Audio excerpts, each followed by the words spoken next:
Movie की शुरुआत में डी गैंग के एक आदमी को पुलिस ट्रेन में पकड़ने की कोशिश करती है। तभी हम देखते हैं एक करप्ट ऑफिसर डी गैंग से मिला होता है और वो उनको पूरी खबर दे देता है। इसके बाद डी गैंग का आदमी ट्रेन में सेल्स बॉय को अपने बचाव के लिए इस्तेमाल करता है। फिर वो एक पुलिस ऑफिसर को गोली मार के ट्रेन से नीचे उतर जाता है। फिर स्टेशन में एक और पुलिस ऑफिसर उसको पकड़ने की कोशिश करता है। फिर हमें पता चलता है सेल्समैन भी डी गैंग का आदमी होता है और वो पुलिस ऑफिसर को चाकू मार देता है। सीन शिफ्ट होता है। हम देखते हैं डी गैंग किसी बच्चे को किडनैप करके लाए होते हैं। इसके बाद डी गैंग चोरी करने के लिए एक मकान में जाते हैं, जहाँ पे वो मकान मालिक को मार देते हैं, मगर उनका नौकर अंधा होता है, इसलिए वो उसको छोड़ देते हैं। जब डी गैंग वहाँ से भागने लगती है तो वहीं पे राउंड कर रही पुलिस उनका पीछा करने लगती है। रास्ते में पुलिस को एक लड़का दिखाई देता है जिसके संतरे गिर गए होते हैं, तो पुलिस सोचती है वो यहीं से गए होंगे, मगर ऐसा नहीं होता है। डी गैंग पुलिस के हाथों से निकल जाती है। फिर हमें वही लड़का दिखाई देता है जिसका नाम हुवई होता है। वो सुजलू नाम की लड़की को घूर रहा होता है। फिर हम देखते हैं सुजलू भी उसको देख लेती है और दोनों बातें करने लगते हैं। इसके बाद हम देखते हैं हुवई डी गैंग के पास आता है, यानी हुवई डी गैंग का सदस्य है और उसने जानबूझ के पुलिस को चकमा दिया था। फिर हमें पता चलता है डी गैंग पूरा एक परिवार है जिसमें हुवई के पापा, बड़े पापा, चाचा सब लोग होते हैं। इसके बाद हम देखते हैं डी गैंग हुवई को भी निशाना मारना सिखा रही होती है, यानी वो उसको भी अपने साथ शामिल करने के लिए तैयार कर रही होती है। सीन शिफ्ट होता है। वही करप्ट ऑफिसर फोन लगा के हुवई के चाचा जैकी को कहता है एक मकान खाली करवाना है और वो मान नहीं रहा है, इसलिए तुम उसको मार दो, तुम्हें मुंह मांगे पैसे मिल जाएंगे। सीन शिफ्ट होता है। फिर हम देखते हैं हुवई फिर से सुजलू को बार बार देख रहा होता है। तभी हुवई फिर एक गाड़ी से भिड़ जाता है और सुजलू उसको देख लेती है। फिर हम देखते हैं सुजलू और हुवई के बीच में काफी अच्छी दोस्ती हो जाती है। इसके बाद हमें पता चलता है पुलिस डी गैंग को पकड़ने के लिए उस अंधे आदमी को विटनेस बना लेती है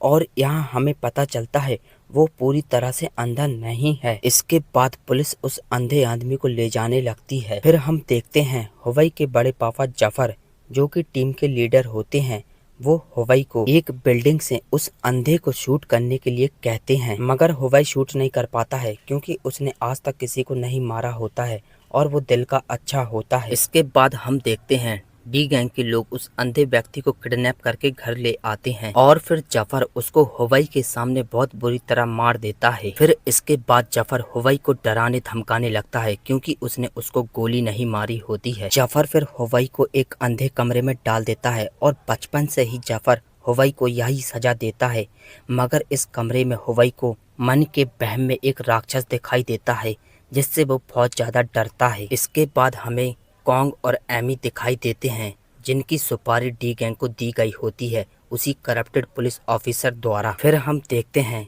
जफर उनको मारने का काम हुवई के द्वारा कराना चाहता था, इसलिए वो हुवई को उनके घर भेज देता है। फिर जब हुवई उनके घर का लॉक खोल रहा होता है तभी वहीं पे राउंड मार रही पुलिस हुवई को देख के उसके पास जाने लगती है, मगर इतने में हुवई लॉक खोल लेता है और घर के अंदर चला जाता है। फिर हम देखते हैं घर के अंदर एमी दादी छुपी होती हैं और वो अपने हस्बैंड को मैसेज कर देती हैं। हुवई को घर के अंदर एक छोटे बच्चे की फोटो मिलती है और वो उसको रख लेता है। तभी फिर उनके मोबाइल की रिंग बज जाती है और हुवई रिंग को सुन लेता है और फिर वो उनके पास जाता है। हुवई फिर उनको देखता है जहाँ पे वो बहुत ज्यादा डरी होती हैं। इतने में वहीं पे गैंग डी आ जाती है। हुवई फिर उनको बाहर नहीं निकालता है। इसके बाद उनका पति कॉन्ग घर आ जाता है, तभी एक आदमी उसको पीछे से मार के गिरा देता है। इसके बाद हम देखते हैं एमी घर से भाग जाती है। यहीं पे जफर समझ जाता है कि हुवई ने उनको धोखा दिया है और एमी के बारे में उनसे बताया नहीं था। जफर फिर गुस्से में हुवई से कॉन्ग को मारने कहता है, मगर हुवई नहीं मार पाता है। इसके बाद जफर बार बार चिल्ला के कहने लगता है। हुवई फिर बहुत सारी गोली उस बूढ़े आदमी को मार देता है। हुवई उस बूढ़े आदमी को मारने के बाद घर पे बहुत ज्यादा दुखी होता है। तभी हुवई की माँ उस फोटो को देख लेती है और फिर वो हुवई से कहने लगती है तुम्हें अपने बचपन की फोटो कहाँ से मिल गई है। हुवई को लगता है उसकी माँ मजाक कर रही है, मगर उसकी माँ कहती है सच में ये तुम्हारी फोटो है। हुवई को अब थोड़ा शक होने लगता है और फिर वो उसी घर में दोबारा जाता है। फिर घर के अंदर एमी आ रही होती है। हुवई उसको देख के घर के ऊपर छुप जाता है। हुवई फिर उस लड़के के मिसिंग होने का पोस्टर देखता है और फिर वो समझ जाता है कि वो लड़का मैं ही हूँ। इसके बाद हुवई सैड हो जाता है कि उसने अपने पापा को बेरहमी से मार दिया। इसके बाद हुवई देखता है कि उसकी माँ फांसी लगा रही होती है। तभी हुवई उनको जाके बचा लेता है। हुवई सबसे पहले अपने चाचा के पास जाता है और उनसे कहता है तुम सभी को पता था कि वो मेरे माँ बाप, फिर भी तुम लोगों ने मुझसे उनको मरवा दिया। फिर हुवई उनको शूट करके मार देता है। इसके बाद जफर वहाँ पहुँचता है और अपने छोटे भाई को मरा देखता है। फिर जफर समझ जाता है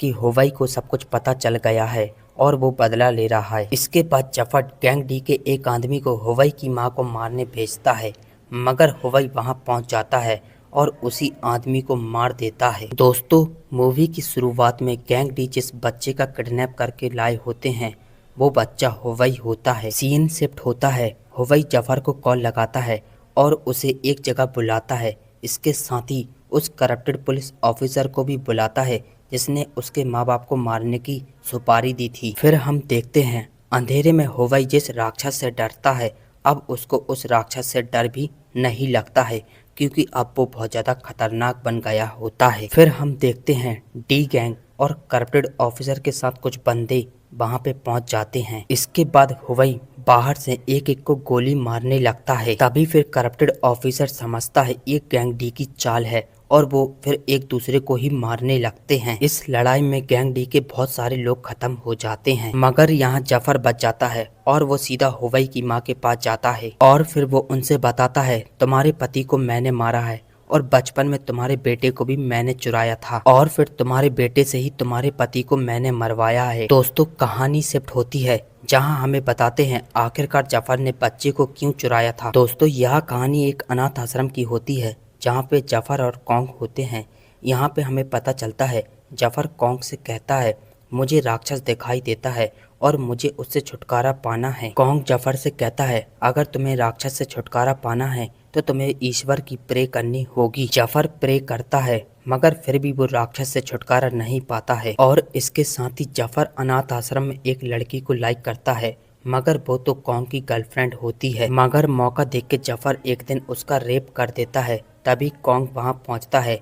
जफर कॉन्ग की टांग तोड़ देता है, जिसके लिए जफर को 5 साल की सजा हो जाती है। इसलिए कॉन्ग से बदला लेने के लिए जफर उसका बच्चा चुरा लेता है। यह सब सुन के हुवई की माँ एमी बहुत ज्यादा रोने लगती है। इसके बाद हम देखते हैं हुवई अपनी माँ को बचाने अस्पताल आता है, मगर इतने में जफर उसको मार देता है और वहाँ से घर चला जाता है। हुवई फिर अपनी माँ को मरा देख के बहुत ज्यादा रोने लगता है। फिर जफर घर में आता है और शुरू से जो लेडी जफर के साथ हमें दिखाई गई होती है वही रेप वाली लेडी होती है। जफर फिर गुस्से में उस लड़की को मार रहा होता है। तभी फिर वहीं पे हुवई आ जाता है और जफर के ऊपर गन ताने होता है। जफर फिर हुवई को इमोशनल करता है, मगर फिर भी हुवई जफर को मार देता है। इसके बाद सीन शिफ्ट होता है। हम देखते हैं हुवई सुजुकी को एक गिफ्ट भेजता है और इसी के साथ मूवी समाप्त होती है।